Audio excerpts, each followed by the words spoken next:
What happens at the immigrant visa interview? That's what we're talking about on today's episode of Sumner School Family Immigration Basics. My name is Emily Sumner, and the immigrant visa interview is one of the most anxiety-provoking aspects in the process of applying for permanent residence.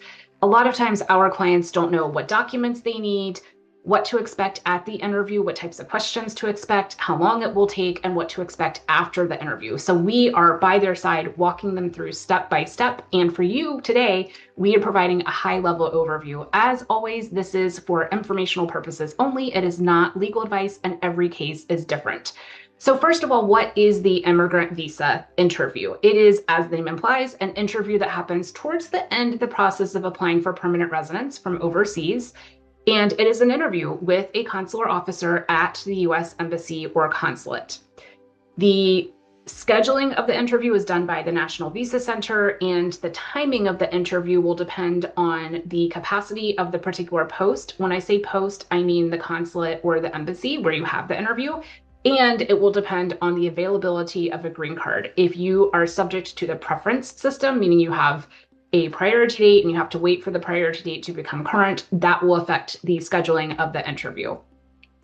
So before the interview, there's some things that you should do. First of all, check the Department of State website and the particular post where your interview will be. Every post, every consulate or embassy has an interview preparation packet available online, and it's tremendously helpful.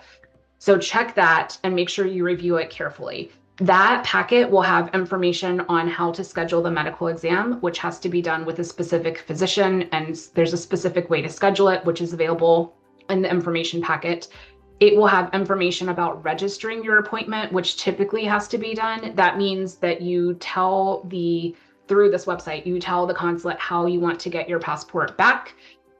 Make sure that you have gathered your original or certified copies of your documents such as including your birth certificate, your police certificate, and make sure that that's still valid, marriage certificates, divorce decrees, or death certificates of previous spouses.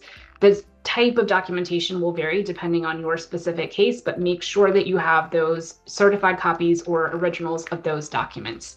And finally, make sure that you review your DS-260, the form that you submitted to the National Visa Center, to make sure that you're giving accurate and consistent information. On the day of the interview, you will arrive at the consulate, you will go through security. That information packet that I referenced will have very specific information about security protocols specific to that particular post. So make sure you review that. After you go through security, you may talk to a clerk who will review your documents. Then they may take your fingerprints, they may do and/or picture, they may do biometrics, they may have done that separately. And then you will have the interview with the US consular officer.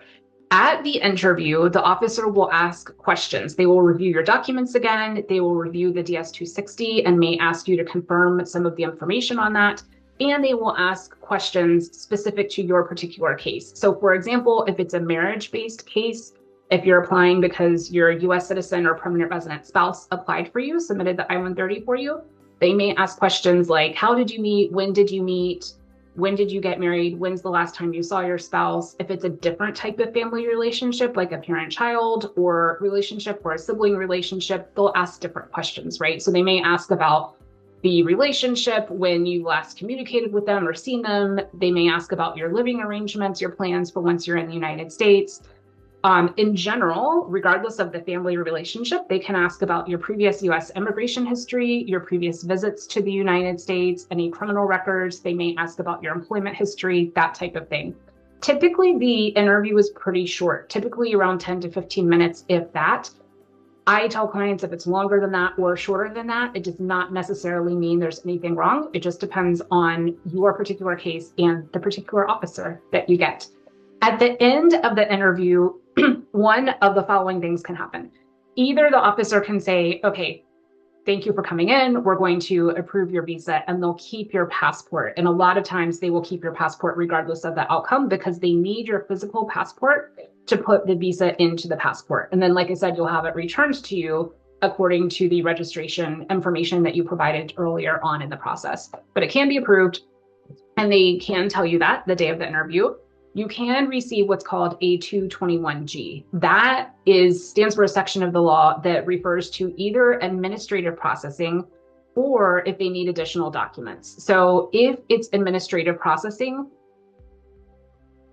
it can take a while. So administrative processing means that there is something on their end that they are checking. They may be coordinating with a different governmental agency, with a different government agency of a different country other than the United States. They may be doing additional background checks or investigations. They will not tell you why they're doing the administrative processing. And it can take days. It can range anywhere from days to weeks to months or longer. So it can be frustrating.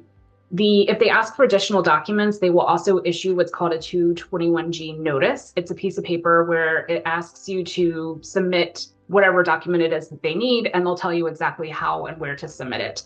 So those are the potential outcomes. It is possible that you would get a denial right then and there, but most often they first will ask for additional documentation and or do administrative processing and then deny. So generally at the end of the interview, not always, but a lot of times you have a pretty good idea of what the ultimate outcome will be. Once you receive the passport back with your immigrant visa, assuming it's approved, which I hope it is, you will check your visa, make sure that all the information is correct, use that visa to travel to the United States, of course, while the visa is valid. Once you enter the United States, you should receive the green card in the mail within 1 to 6 months after entering the United States. Some common mistakes that we see at this stage of the process, the immigrant visa interview stage of the process, is submitting incomplete documentation.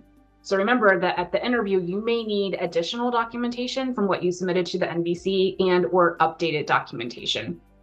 Also, it can be a problem, of course, to submit inconsistent information. So if you give answers that are inconsistent with previous applications or even the I-130 petition or the DS-260, that will create a problem. And likewise, similarly, not reviewing the DS-260. The information that you give has to be truthful and accurate. It's important that you review that DS-260. I hope that you have found this information helpful. If so, please share this video with a family member or a friend. Make sure that you are subscribed to our channel with alerts on so you don't miss our next video. If you need help with this type of case, the I-130 and consular processing, or another type of family-based or employment-based immigration matter, we are here to help. There'll be information on the outro slide coming up about how to contact us, and we would love to assist you. My name is Emily Sumner with Sumner Immigration Law. We assist clients from around the world and around the United States with employment-based and family-based immigration matters. Until next time.